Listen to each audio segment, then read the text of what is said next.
My name is Maya, I'm 19. I always thought I knew my dad, Daniel. He used to make us oatmeal on Sundays, read my school reports, laugh in a way that made the whole house feel warmer. And then one evening I saw them in a cafe, him and my best friend Sophie. They were laughing quietly, leaning into each other with that look that says, "This is our secret." I froze, but I didn't run out or make a scene. Instead, I went home and thought, if this were a movie, I'd do it differently. For a few days, I gathered the pieces, little slips, odd excuses, his scent on Sophie's pillow. But the real proof I found when, while cleaning out his bag one afternoon, I noticed a folded Polaroid tucked inside, Sophie in his arms, smiling, genuinely happy. The photo was folded up like a trophy. In that moment, something inside me broke, but it broke cold, without theatrics. I decided not to shout or demand explanations. I wanted the truth to speak for itself, for everyone to see what I had seen. My revenge wasn't meant to be cruel or dangerous. I only needed one thing: space to take back control. My dad's anniversary party was the perfect stage. Family, friends, people who thought they knew us. I agreed to help with the music and put together a short family memories slideshow.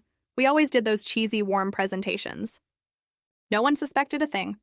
I prepared clips, childhood photos, trips we took, and the one picture I'd found in his bag. The Polaroid of Sophie and my dad sat at the end of the slideshow, frame after frame, no commentary, just music fading out. When that photo appeared, the room went quiet.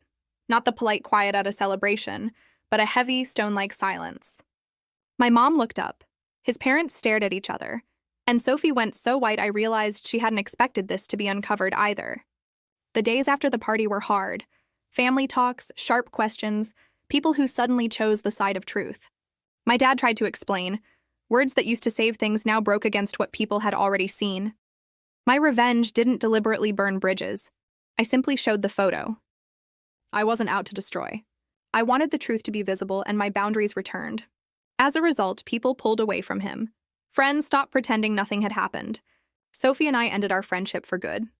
My dad faced a choice: explain or leave. He chose silence.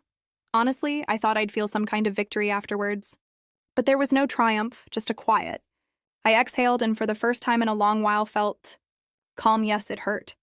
I lost my dad, my friend, a piece of myself. But at the same time, I found something else. I learned not to hold on to anger. Now I just live. No lies, no games. My mom and I grew closer, and I surrounded myself with real people.